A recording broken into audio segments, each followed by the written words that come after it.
me imagino, muy preocupado por esta dinámica, porque realmente este es el informe que adelantó ayer Juanpi Marino acá en el stream de Oraplay del IARAF, de Nadine Argarañaz, que efectivamente muestra para marzo una caída de 4,5%, noveno mes consecutivo de caída de la recaudación en términos reales, con caídas importantes, dejando derecho de exportación, porque acá recuerden que tenés, hubo baja, ¿no? de las retenciones respecto al año pasado. Antes eran 33 la soja y ahora es 26 la soja. Y creo que también hubo una baja en maíz y en trigo. Pero fíjense acá, bueno. Derecho de importación, ahí claro, derecho de importación que tiene que ver con la caída de, ¿no? Es un poco en línea con lo que mostrábamos de... Caputo dijo, che, el EMAE viene feo lo de febrero. Nosotros lo que veíamos también de febrero era que la balanza comercial fue importante porque cayeron las importaciones. Ahora, derecho de importación de marzo te da para abajo. O sea, ahí hay un tema. O sea, es la actividad, parece. Porque si no repunta las impo... Sí, y neto de comercio exterior viene una caída más moderada, pero lo mismo, tenés seguridad social, que está cayendo menos que antes, pero cuando te cae seguridad social es, bueno, también pérdida de empleo o informalización, ¿no? Es un mix. Y el IVA neto también que te cae, está por debajo de la recaudación. Sube créditos y débitos, ¿viste ahí? Sí. ¿Sabes qué? Créditos y débitos también sube porque es cierto que con el tema de las billeteras virtuales y todo se ha formalizado muchísimo, ¿no? El uso de efectivo está a mínimo, ¿no? Sí. Claro, sí. Y combustibles. Bueno. Sube fuerte combustible, ¿no? Sí, por eso bueno, no tiene margen por ese lado. Sí. No vi el informe de Nadine, lo tengo acá, por cómo explicaba el aumento de combustibles. ¿Qué decías, Amílcar? No, un poco eso, los datos de... Creo que hay que desmenuzar qué está pasando realmente con la actividad. O sea, porque... O sea, yo el tema de importaciones, ya lo que ves de la balanza comercial, más la dinámica de los impuestos vinculados a las importaciones, una parte decíamos, sí, puede ser el sobrestock que tuviste en el año o sea, en la previa electoral, pero ahora estás comparando interanualmente, o sea, la economía obviamente está en otra velocidad, o sea, de lo que fue el año pasado, pero bueno, ¿cuánto está del gap de lo que era el primer punto del año pasado, que fue el pico, creo? Y bueno, ahí está la cuestión. O sea, si estás muy lejos, y bueno, el gobierno ahí sí creo que va a agarrar la otra caja de herramientas, y bueno, hay que empezar a cambiar algo, porque, o sea, creo que ahí va a correr una impaciencia por el lado de si no repunta la economía real, ¿no? De hecho, creo que el propio Caputo decía, bueno, queremos mercado de capitales para la economía real, o sea que volcar financiamiento para la economía real. Creo que hay un tema ahí. Y bueno, el shock que no fue elegido por Argentina, o sea, te cae en un momento que no, capaz la estabas por acomodar y justo te pegó en algo que, bueno, te va a impactar en todos los rubros, ¿no? Que es justamente la energía. Obviamente te da un saldo comercial que puedes ver, la cantidad de dólares y demás, pero yo creo que vamos a ver un banco central que acumule dólares, porque bueno, si no suben las impo y tenés este shock de precios, vas a acumular dólares, pero por el lado de la economía real no hay duda, ¿no? Sobre cómo sigue eso, ¿no? Obviamente también se vio que hay una aceleración que querían bajar la tasa de interés y eso fue lo primero que hicieron, pero bueno, eso creo que fue la primera reacción. Sí. A ver, lo tenemos ahí a Caputo abriendo un poquito el paraguas respecto al nivel de actividad. Que esto que, digamos, que estamos viviendo tiene esta causalidad atrás. Y la causalidad es que se están haciendo las cosas que hay que hacer para que el país salga adelante. ¿Va a ser una línea recta? No.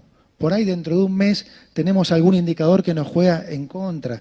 Por ahí el EMAE de febrero da para abajo. Por ahí la inflación del mes pasado, producto de la nafta y la educación, da un poco más alta. No importa, eso no nos va a desviar del rumbo. Y además vamos a llegar a la meta. Entonces, eso es lo que hay que tener claro. Bueno, ahí anticipa, ¿no? Sí. El EMAE de febrero da para abajo y la la inflación de marzo por ahí da un poco más arriba, dice, por el tema de lo que pasó con combustibles y con la educación. Es decir, están esperando arriba de 3%, evidentemente, ¿no? Sí, yo prefiero esta cara, ¿no? De ser más realista que otro funcionario que te dice, no, esto es Disney, y después decir, no, flaco, pero ¿por qué tomas esta medida si estamos perfectos? Yo prefiero que un poco más de sensatez por parte del equipo económico. Creo que ahí está en línea. O sea, él viene diciendo no que frente a sobreexagerarse en este shock expectativa, externo, ¿no? que frente a este shock externo, el Banco Central viene comprando 100, 200 millones de dólares por día, récord, que en otras circunstancias nos hubiese llevado puesto el shock externo, pero a partir de ahí dice, bueno, esto no es casualidad, es causalidad lo que dice siempre, pero no es un camino recto, por ahí algún indicador viene mal, cuando se conozca el EMA, el indicador de actividad de febrero, por ahí da para abajo, o cuando se conozca el mes pasado, el índice de inflación del mes pasado de marzo, por ahí da un poco para arriba. Bueno, está un poquito abriendo el paraguas. El EMAE, Orlando Ferreres, que hace la medición con Fausto Espotorno de siempre, anticipa el de febrero, les está dando negativo, ¿no? 2,9% negativo respecto a febrero del año pasado. Los ganadores y perdedores están claros, pase Sí. lo que pase, ¿no? Es mina, cantera, bancos y agro van arriba, comercio, industria va para abajo. O sea, eso como que... Claro, después... Los ganadores y perdedores como que no... Si no lo mirás, y marzo capaz que lo miramos de nuevo, medio que de memoria. El tema es los niveles, ¿no? Desde dónde está cada uno, impacto en empleo, ¿no? No es lo mismo que se te caiga construcción, que tiene un montón de... O sea, bueno, ahí está un poquito más neutral, pero... Digo, no, pero a ver, eso es lo que quería aclarar. Primero, el dato acá de Ferreres es que te da la variación anual, la variación mensual, a ver, está febrero, enero, febrero, una es el bimestre, uno es el bimestre y otro es el mes. El mes te da menos 2,9% respecto a febrero de 2025. Es decir, toda la actividad económica te da menos 2,9% respecto a febrero 2025. El bimestre, enero-febrero de 2026, respecto a enero-febrero de 2025, te da menos 1,9%, ¿no? Respecto al primer bimestre de 2025. Cuando dijimos que ahí tocó un techo la economía, ¿no? Después volvió a tocarlo en diciembre, último, pero fue el efecto cosecha de trigo, que fue un dato muy bueno, el de enero más o menos, 0,4 apenas arriba de diciembre, pero bueno, febrero al parecer viene mal. Es lo que anticipa Caputo y es lo que muestra acá Ferreres. Además de minas y canteras, de bancos y agro, acá el positivo de construcción 0,7 respecto a 0,7 en febrero de 2026 respecto a febrero de 2025 o 1% en el bimestre, significa que la construcción tocó un piso, pero la construcción está 15% abajo respecto a 2023. Es el sector que más hundido está más hundido que la industria también, pero tocó un piso. El tema de la industria es que, fíjense, comercio para abajo, sigue comercio para abajo, que eso es lo que marca el consumo, pero la industria no está tocando piso. Eso la caída fue menor que la construcción en 2024, pero la construcción parece haber tocado un piso en un nivel muy bajo y no arranca de ahí. Pero la industria sigue cayendo, ¿no? Está, por lo menos el bimestre, esto dice Ferreres, 5% abajo respecto igual al bimestre del año pasado. Veremos si corrobora esto los datos del INDEC, ¿no? Sí. Y bueno, y también lo veíamos un poco en el CIPA, también veíamos lo mismo, ¿no? Que los sectores con más dificultad de empleo, bueno, siguen con esa dificultad. Y desde mayo, junio del año pasado, la pendiente como que se hizo más fuerte el tobogán, ¿no? De baja. Así que son como señales, ¿no? Que el gobierno creo ya ya la está tomando decisión en base a eso.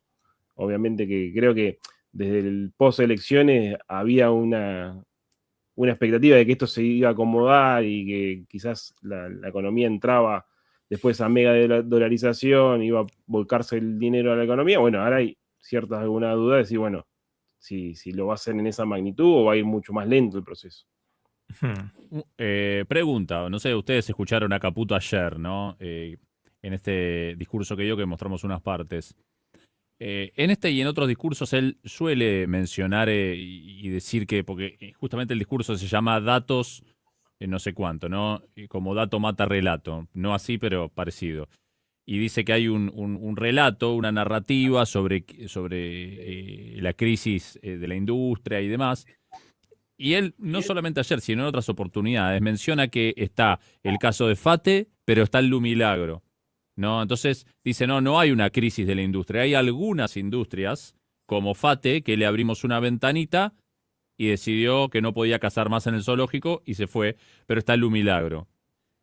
Pareciera como que está hablando de que por cada Fate hay un Lumilagro, o sea que hay una compensación, ¿no? Pero cuando vemos los números del EMAE, no es que está en cero la industria. Cerró un Fate y abrió un Lumilagro, entonces quedó empatado, ¿no? Sí, no se da ni esa absorción del que se adapta y el que no se adapta, y tampoco se da que es casi medio imposible, ¿no?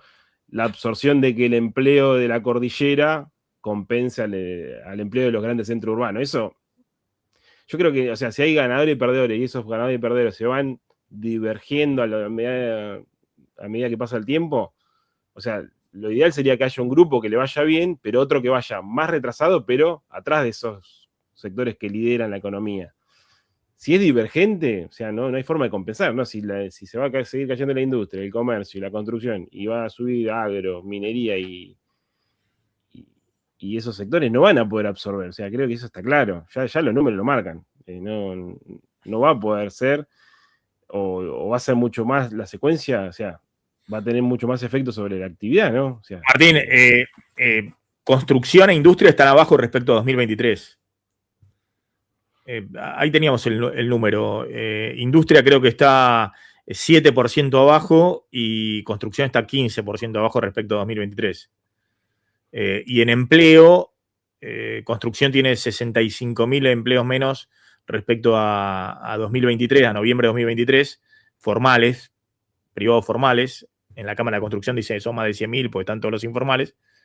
Y la industria tiene unos 60.000 menos. Eso de los datos del CIPO, ¿no? Privado formal, salario privado formal. Eso no hay duda. Y comercio había tenido una recuperación, pero ahora también creo que está abajo, ¿no? En estos meses está abajo respecto al pico que había tenido en 2025. Sí, también hay que tener en cuenta, me parece, que los números de industria, de consumo y de construcción de la segunda mitad del mandato pasado presidencial son números de corrida constante, de repudio absoluto de la demanda de dinero y dame, ¿qué vendes? Caca de perro, dame 3 kilos, o sea, pero no quiero tener pesos. ¿Entendés? Entonces, el que vendía caca de perro le iba bien.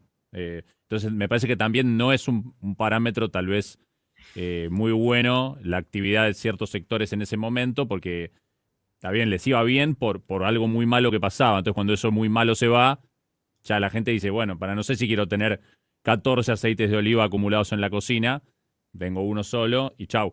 Lo que sí, me parece que el problema es la dinámica, ¿no? Y que en algún momento tienen que encontrar piso y que sí, digamos, ya limpie toda esa demanda inflada que había y empiece a crecer a partir de una demanda normal, genuina, que no responda a una huida de la moneda.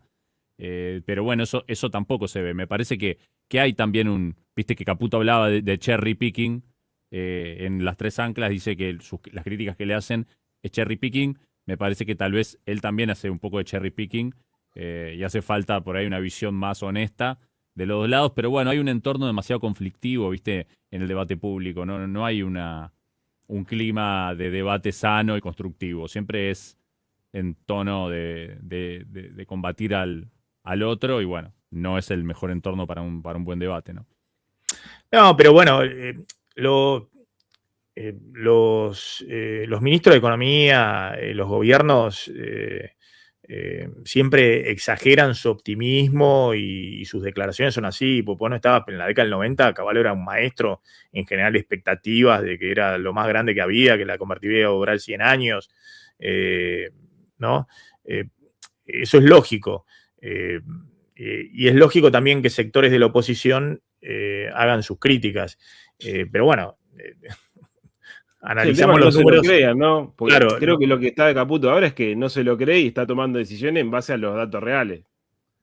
Pues si vos te crees lo que. Si sobrevendés expectativas y te lo crees, eso es más nocivo para la economía que vos digas, che, viene mal el EMAE, la inflación va a acelerar. Yo creo que te está diciendo, bueno, te está bajando la incertidumbre, te va a decir, bueno, viene mal, la vamos a arreglar para adelante, pero que no te diga, viene bárbaro. O sea, para mí es mejor que te diga eso que se compre su propio. A ver, espera que les pido, pues ya me vuelven, viste. A ver, pido, por favor, hay un corte de Caputo que dice de la velocidad de recuperación y demás, a ver si podemos subirlo. Ya hablamos del tema de la devaluación ayer, que dijo ¿no? Que iba a sacar de patadas en el culo, no sé qué, a los que pedían, creo que eso iba directo contra Cavallo, no vamos a reiterar eso, pero ¿no? que planteaba efectivamente eso. Fíjense, a ver, estamos tratando de buscar alguna otra cosa distinta de... La esperanza y la confianza. Porque, déjenme decirles una cosa más, que a mí me preocupa como ministro. Yo no tengo ninguna duda de que nos va a ir bien, sépanlo, ninguna. Ahora, me dicen que, me preguntás qué me preocupa, y la velocidad de la recuperación. Yo sé que tenemos potencial para estar creciendo al 9%. Sin la más mínima duda. 9, 10. Argentina podría crecer al 8, 9, 10% por los próximos 6 años.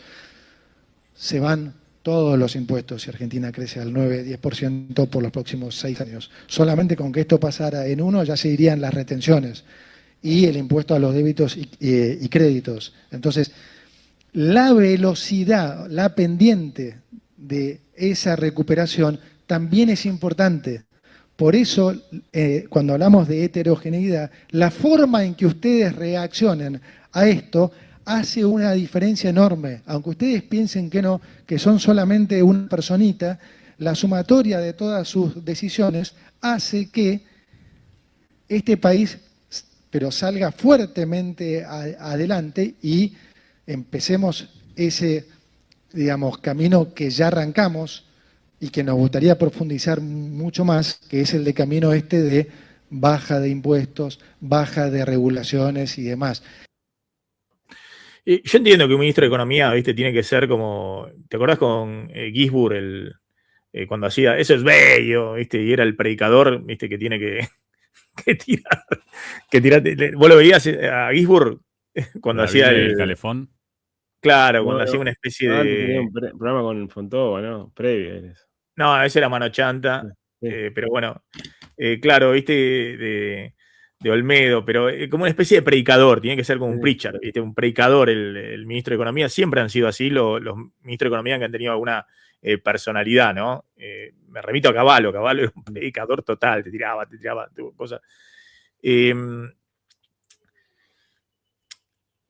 Podríamos estar creciendo al 9%. Bueno, el dato en enero, que fue buen dato, el EMAE te estaba creciendo al 1,9% respecto a igual mes del año pasado. Si la economía estaba al 1,9%, ¿se entiende? Y respecto al mes anterior, 0,4%. Y parece que febrero vino para abajo. Pues si es lo de Ferreres, viste, empezaste con el serrucho, fuiste para abajo. ¿Se entiende lo que estoy hablando? Sí, aparte de la secuencia que es... Esto no es la convertibilidad, que vos hiciste un plan de estabilización y 92, 93 estabas creciendo al 9%. 8, 9%. Volaba. Todo. Sí, aparte yo de la secuencia, te dice, arriesgá el capital que yo te voy a bajar los impuestos. Y el que va por arriesgar el capital dice, no, bajámelo antes y yo te lo traigo. Y entonces como que el huevo y la gallina, ¿no? Decís, claro, pero no. Arrancá vos, dale, dice. Por eso, acá caíste porque, insisto, a diferencia de la convertibilidad, tuviste que hacer el sinceramiento y el plan de estabilización conjunto. La convertibilidad se había devaluado antes, ya se habían aumentado las tarifas de servicios públicos, los combustibles, se habían regularizado todos los precios antes, y cuando Cavallo hace la convertibilidad no aumentó más nada, no se devaluó más, no aumentaban la tarifa pública, ni los servicios privados, ni nada, y se prohibió la indexación, entonces fue todo pum para arriba.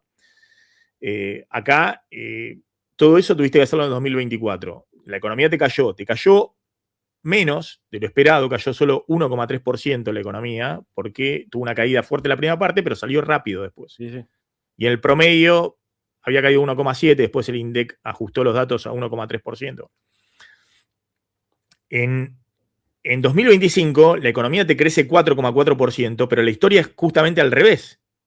La historia era, la economía empezó creciendo en la primera parte del año, acá arriba, 6%, y terminó a final del año al 1,9%. ¿Se entiende? Sí, sí. En el promedio, el 2025 estuvo 4,4% arriba que el 2024. Pero aparte, traccionado fundamentalmente por un grupo de sectores que te generan poco empleo, que son lo que contamos siempre, ¿no? El agro, la minería, sistema financiero y el sector energético. Y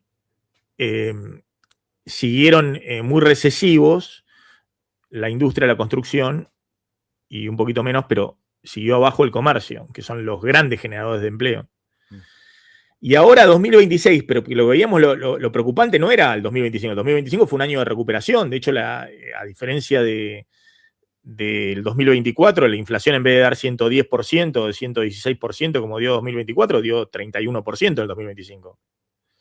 Ahora lo que se ve con preocupación, que es un poco la discusión del momento, es el nivel de actividad, que no es que te está creciendo, che, quiero crecer al 9, pero me está creciendo al 4. Da, lo acaba de decir Caputo. Che, no se asusten si da una caída, no nos vamos a mover del rumbo en febrero. ¿Se entiende? Sí. Si ves los datos de Ferret, te dice, bueno, empezaste el año 2% para abajo. Sí. Y se te frenó el crédito, que era un motor ahí de que te acompañaba y te amortiguaba te amortiguó un poco la salida, ¿no? El rebote, y te dinamizó la segunda parte del 24 y el principio del 25. Después de las tasas de interés tan elevadas a mitad de año con la elección y demás, eso no se terminó de normalizar, y ahora creo que lo están tratando de normalizar, pero está muy, muy tapado de morosidad el sistema. Creo que para digerir eso va a tardar un tiempito. Y bueno, ahí sí, y tenés que volver a la dinámica, encima te pega el shock externo y tenés que volver a la dinámica de inflación anterior, porque cuando hablamos de que pasaste del 116 al 31% interanual de inflación, si uno toma que no se debe hacer, ¿te acuerdas cómo hacía el presidente que anualizaba 2 meses? Pero si uno anualiza el primer trimestre 3% de inflación, eso te da interanual ¿cuánto? 40. Sí, más de 40, sí. Que no se debe hacer. O, es más, si tomás desde diciembre, enero, febrero, y ahora ponele 2,9, 3% marzo, que Caputo dice que va a ser un poco más, es decir, no se debe hacer porque tenés que ver, pero tenés evidentemente un cambio, tenés que volver a una tendencia, ¿sí? Que estás en un escalón. Lo que no se desancló es la perspectiva para futuro. Todos piensan que van a venir registros malos, pero que los siguientes pueden seguir yendo para abajo. No claro, es que pero la pregunta. Y todos piensan que va a 3, 4 y va para arriba, sino que empiezan, bueno, tenemos un shock y después volvemos a ir a navegar más cerca del 2. Todavía eso no se desancló, o sea, el esquema tiene su movimiento, obviamente que no, como dijo, no es lineal, no va a ser todo una escalerita, pero bueno, este shock lo va a absorber y después va a ir a la desinflación. Bueno, hay que ver cuánto tarde y qué magnitud no es. Sí, una cosa también, Amílcar, habías ahí hablado del tema de la morosidad. Viste que al final, después de una novela ahí en X entre funcionarios y periodistas, se confirmó que el Banco Nación va a ofrecer para pymes una línea de crédito a un año a 24 o 25% TNA, ¿no? Lo cual es una tasa muy, muy buena, inclusive por debajo de la inflación a la que está corriendo la economía hoy. Bueno, ahí entiendo que apuntan a refinanciar pasivos, ¿no? Que puede ser para refinanciación de otros pasivos. Entonces, ahí pareciera que al menos, si bien en el discurso Caputo no lo menciona, después hay una acción concreta, heterodoxa, que también implica, me parece que algún tipo de pérdida o subsidio, no sé cómo lo quiera llamar, de parte del Banco Nación al implementar esto, porque está refinanciando pasivos de una tasa mucho más alta y a una tasa sensiblemente más baja que la del mercado. Entonces, de alguna manera ahí, un poco en línea con, si Sí, queremos pensarlo de obviamente que YPF, está son viendo ahí una pragmáticos, ayuda. o sea, están usando Sí. las herramientas porque hay un problema. Pero ¿Pero bueno, cuánto está, a qué tasa está refinanciando pasivos? sí, 25 o sea, lo que TNA. habían anunciado era 25%. A ver, para que lo tenía. TNA. Pero bueno, 20. con costo financiero total se te debe ir un poco arriba. De todas maneras, el fondeo es muy barato. Hoy ¿cuánto te está pagando un plazo fijo? Y ¿sabes lo que pasa? Ahí me sacaste otro tema, porque el plazo fijo tradicional te está pagando muy poco también, Dos no por sé. ciento, 2% mensual. Eh, No, creo que un poco más, un poco más. 2,4. el plazo fijo y 20 anual, Sí, mucho 22, 23, sí. 20 cortitos, sí. Lo que pasa que, pero No, no, entonces veamos menos de este dos otro por ejemplo. ciento, menos de 2%. Sí. Eh, Viste que también anunció el Banco Nación un plazo fijo UVA que paga intereses mensuales, ¿no? Sí. Y es UVA más 4. Y vos podés, creo que el plazo mínimo es 90 días, ¿no? Para la colocación. Sí. Pero si vos mirás el mercado, un bono ser a 90 días rinde ser menos 5%. Y el banco te ofrece más 4%. Entonces, ¿contra qué calza el banco el depósito a plazo fijo UVA y qué tiene un spread negativo? Porque el banco para poder colocar, o sea, te tiene que pagar a vos inflación más 4% anual. Hmm. ¿Y qué tiene atrás? Tipo, para poner esa guita que rinda lo mismo, para empatarle a lo que le debe al cuotapartista o al plazo fijero, no sé cómo se llamará. No tiene instrumentos a disposición. De hecho, los instrumentos de misma duración en el mercado rinden 9 veces, 9% menos de tasa que lo que ellos ofrecen. Para ir a conseguir ser más 4%, tienen que colocar a un bono a diciembre del 27, más o menos. Y es una duración larguísima cuando el plazo fijo dura 90 días. Entonces ahí también hay una pérdida para el banco que directamente Pero asupirá, perdón, pondrá la guita, no sé. ahí vi el tuit de Sturzenegger diciendo Sí. que ponía en los plazos fijos, ¿no? Eh, eh, sus ahorros, o no sé si sus ahorros, una parte, o no sé cuánto, la verdad que no explicitó cuánto. Pero bueno, eh, más allá de eso, ¿no? Que está bueno que los funcionarios pongan en el sistema financiero local sus ahorros. Sí, pero como decís, los funcionarios son otra cosa, no son como los ciudadanos. Los funcionarios, yo en ese sentido soy muy... el funcionario, es un empleado público. Entonces el funcionario tiene que tener requisitos y exigencias que no tiene un típico ciudadano, que no le interesa, está en la función pública, que no cobra un sueldo que se lo paga la gente con sus impuestos. Entonces, me parece bien que ponga sus ahorros ahí, ¿no? Distinto es, qué sé yo, estar diciendo, che, saquen los dólares del colchón, pongan los dólares en el sistema financiero o traigan acá los dólares porque no los piden tener afuera y estás todo con todo afuera, ¿entendés? No, nada en el sistema financiero local.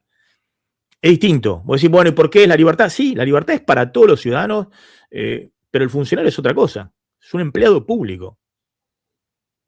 ¿Ok? Lo mismo esta discusión que se da con el tema de varios funcionarios que tomaron créditos del Banco Nación, ¿no? Por suma de $200.000, $300.000, qué sé yo, crédito hipotecario. No sé a qué condiciones, supongo que con todas las reglas que establece de prudenciales del banco. Pero aún así, yo qué sé yo. Yo tomé alguna vez un crédito del Banco Nación o del Banco Ciudad, pero jamás estuve en la función pública. Y la verdad que si estuviera en la función pública, no, pero lo que pasa es que nos pagan la cuenta sueldo a través del Banco Nación. ¿Qué sé yo? No sé. Es verdad Pedí- eso. pe- Te lo pedile ofrece el tra- propio banco. Claro, está bien, pero pedí transferítela a un banco privado. Sos un funcionario público, justo vas a tomalo cuando dejes la función pública. ¿Qué sé yo? No sé. Son cosas que me hacen ruido, que me parecen bien, ¿cómo decirlo? Eh, no sé, o sos libertario y verdaderamente crees que tiene que estar separado lo público y lo privado y que lo público tiene que ser lo más chico eh, y que lo privado es el motor de la historia, pero después no sé, tenés que ser y tenés que parecer, qué sé yo, ¿no? Si uno va a pedir un crédito al Banco Galicia o lo que fuera, a nosotros que estamos en el sector, viste que cada vez que haces una operación, no sé si les pasó, en el sistema financiero te preguntan si sos persona políticamente expuesta. Sí. Bueno, los funcionarios públicos ahí tienen que llenar siempre que son personas políticamente expuestas. Los funcionarios públicos, los diputados, los senadores, todos, pues son personas políticamente expuestas. ¿Qué significa eso? Que inmediatamente se dispara a la unidad de información financiera para chequear información y hacerle una radiografía de entrecruzamiento de sus ingresos, de sus gastos, de todo. No por una cuestión fiscal como todos los ciudadanos, sino por una cuestión especial que tiene que ver con que estás administrando la cosa pública. Tenés, obviamente, inside information, porque estás todo el tiempo hablando y sabés qué van a hacer con el dólar, qué van a hacer con la, ¿no? Toda la información. ¿Qué van a hacer con YPF? ¿Qué van a hacer? ¿O no? Sí. Las decisiones que se toman la conocen ese grupo de funcionarios. Entonces, me hace ruido que después, qué sé yo, vayan a Ventanilla a pedir un crédito del Banco Nación como si fueran cualquier ciudadano, porque no son cualquier ciudadano, son funcionarios públicos. No sé. Es una política que siempre existió, Maxi. El Banco Nación, o sea que los sueldos Y bueno, se cobran estamos ahí. hablando.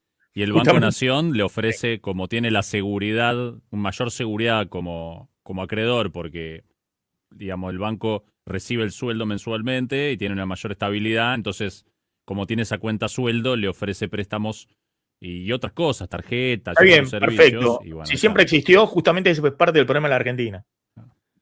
Que todos llegan a la función pública, no digo todos, algunos llegan a la función pública y se creen que tienen todo. Anda a pedir al Banco Galicia a ver si te lo da. O al Macro, o a cualquiera, al Santander o a cualquiera. Y si te lo da, mejor. ¿Cuál es el problema? Trasladá todo tu paquete de sueldo, trasládaselo, que no es muy. Hoy no sos rehén de un banco. Justamente este gobierno, en su momento no me acuerdo si era Sturzenegger o Lucas Liach, decían justamente que uno podía transferir su cuenta sueldo, su paquete de servicio de un banco a otro. ¿Por qué te quedas en el banco público? Yo te digo, ese tipo de cosas, no sé, es raro. El tipo que llega a la función pública, es decir, el tipo que llega con un parche en el ojo y con un discurso donde está con el Estado interviniendo en todos lados y tenés otra ideología y que además crees que el Estado te debe a vos que te pague o que lo que fuera, es una cosa. Ahora, el que viene con un discurso y después va a sacar un crédito al Banco Nación, no sé, no son sujetos de crédito relevantes para poder sacarlo en cualquier banco. Pero bueno, no sé, nos fuimos de tema. Yo creo que el crédito UVA, en Nación es cierto que estaba con la tasa de interés más baja. Ahí Sturzenegger, Sturzenegger da a entender, ¿no? que 6% claro, tiene. Sturzenegger da a entender que con esa tasa de 4% que pagan al plazo fijista, para llamarlo de alguna manera, después pueden colocar créditos hipotecarios. Creo que Sturzenegger da un ejemplo ahí en el tweet, habla de 8 o 10%, ¿no? Yo siempre dije, tomar un crédito UVA con una tasa del 8 o 10%, no, hace las cuentas, no conviene. No, es ridículo. Se multiplica varias veces, como el capital se mantiene constante, porque es por inflación, se multiplica varias veces el valor de lo que estás pagando. Con la tasa del 8%. 8%, 10% anual, ¿cuánto es? ¿Cada cuánto se duplica el capital? Sí, mira, acá tengo un ejemplo justo, Maxi, porque tengo la tabla que hace 7 años, Andrés Salinas. 7 años. Y tenía los bancos que menos tasa tienen, Banco Nación, ICBC, bueno, no sé las condiciones, ¿no? Y el Ciudad, Banco Nación 6%, ICBC 6,9% y Ciudad 7,5%. Pero después tenés del otro lado otros que tienen que yo, por ejemplo, Galicia 15%. Eso es una locura. Cada 7 años, aparte de un crédito hipotecario, poner que sea a 20 años, es decir, se te multiplicó, terminás devolviendo 3 veces el capital. Por eso no. Y ¿no? el hipotecario 12,5. En términos reales, 3 o 4 veces, ¿no? En realidad, a ver, haceme. Sí, calculá que, bueno, acá tengo una tablita que dice, nada más tomando que pagues lo tomas desde marzo del 26, en el caso que este 15%, sí. Arrancaba con una cuota de 1.400.000, ¿no? Hace un crédito promedio, ¿no? De 20 años, 75% de financiación, bueno, pero para hacer un caso testigo, ¿no? 1.400.000 y solamente si tomás el REM hasta donde está julio del 27 ya pasa a 2 millones. Nada más hasta julio del 27. Estamos hablando que esto es a 20 años. O sea, ahí te muestra. No, pero está bien, pero más allá de la cuota, lo que estoy hablando es que. Sí, varias veces se multiplica el. Claro, el UVA es en términos reales, es decir, no se licúa nada. Entonces vos lo que tenés que ver es la tasa. Lo fundamental es la tasa, ¿verdad, Martín? Sí, sí. Es decir, entonces, para que vos pagues una tasa, no sé, el 10%, el 15% anual, eso tenés que elevarlo. Sí, a la 20. Yo hice claro, 1.15 a la 20, te da 16. 16 veces el capital. Entonces, eso es un bolazo. En términos reales. Entonces, tus ingresos, para poder equiparar eso, tienen que multiplicarse. Está bien que la gente no solamente tiene un aumento por inflación de aumento real, tiene el crecimiento porque es gente joven. No esto que sacaron los créditos en el Banco de Nación, que tampoco son tan jóvenes, sino que es gente joven que va yendo de un empleo a otro. Digamos. Claramente no es un empleo público, digamos, el que te va a hacer a vos saltar, que el sector privado sí te permite, que vos puedas pasar de un empleo, ¿no? A lo largo de la vida, que no solamente te remunere arriba de la inflación o que tengas aumentos por arriba de la inflación, sino porque tuviste un crecimiento en tu actividad. Sí. De un puesto al otro, escalando en una empresa o en un emprendimiento privado. Pero bueno. No, Martín, lo que decías es dónde colocan. Y bueno, pueden colocar ahí puede ser fondeo para créditos hipotecarios. Claro, pero bueno, hay que ver cuántos créditos dan y qué profundidad tiene. O sea, hoy no hay un límite de, digamos, si van todos a colocar el plazo fijo UVA, que hoy, no sé si la mayoría de la gente no se dará cuenta, pero tiene una especie de premio, de subvención respecto al mercado, porque esa tasa no existe en el mercado. Entonces, tendrían que colocar una bocha de créditos UVA y que capaz que todos también bien performing. hay algunas líneas que son para personales en UVA y también prendarios, no es solo todo hipotecario, ¿no? O sea, podría dar fondeo para otro tipo de crédito. Sí, bueno. No tienen que salir a ofrecer UVA, no sé, más barato. Si el plazo fijo paga 4, que salgan a ofrecer UVA más 5, más 6, para conseguir gente que tome esos créditos a full, que hagan la contrapartida del plazo fijo, porque si no, no tenés contra qué. Va a ser todo pérdida del banco. Eso. Sí, pero bueno, tal vez es una política, como te digo, como la de refinanciación de pasivos al 25, que es una política pública que tiene un subsidio implícito. No la critico ni nada, solo me pregunto cómo está pensada.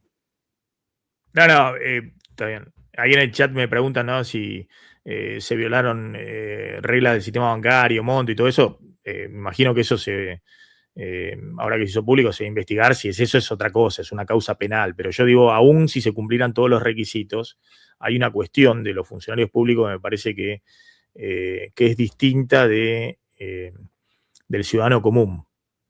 Y sobre todo cuando vos estás queriendo enviar el mensaje de que no estás de acuerdo en que haya un banco nación público o un YPF estatal, ¿se entiende? Si vos estás en ese gobierno, y bueno, actúa por lo menos desde el punto de vista personal en consecuencia. No vayas por ventanilla a ver cómo te llenan un crédito en el Banco Nación. Una cosa, yo no, realmente inentendible. Por ahí me lo pueden explicar con mayor precisión. Bien, voy a sumar a alguien y dejo uno pendiente de Caputo con... ya lo sumo un segundito, lo quiero sumar a Marcelo Fernández para ver qué pasa. ¿Es este el que tengo de Caputo? A ver. Volví a hablar de los dólares del colchón, ¿no? Pero los dólares del colchón es como una especie de... Todo esto, mientras nosotros mantengamos el rumbo, vamos a llegar a destino mejor que nadie. ¿Por qué? Porque la situación, digamos, la materia prima está, ¿sí? Los argentinos, en el caso de inocencia fiscal, tienen 170.000 millones de dólares. El otro día leí una estimación más alta aún, pero tienen 170.000 millones de dólares, según nuestro Banco Central, debajo del colchón. Desvalorizándose, ustedes perdiendo plata, porque no ganan ningún interés por tener los dólares ahí. Y el país tampoco gana absolutamente nada. Fíjense que esta es una ley que favorece a todos. Ustedes pueden sacar esos dólares, ahora no pagan ninguna multa, por el contrario, les pagan un interés, o los pueden usar esa plata para comprar esa cosechadora que estaban pensando si comprar o no, o un tractor, o lo que se necesite, ¿sí? Pero además desarrolla de vuelta el mercado de capitales. Acá los bancos, que están empezando a actuar de bancos nuevamente, y que vuelvo a decir lo que repito siempre, no es una crítica, es una descripción. Los agentes económicos responden a incentivos.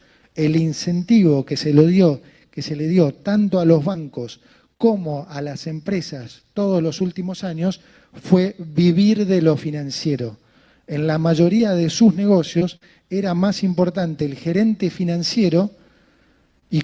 Bueno, un poco ahí lo que dice siempre, pero bueno, los dólares del colchón que están 170.000 millones y demás, es como, insisto, va ahí como tratando de convencer, ¿no?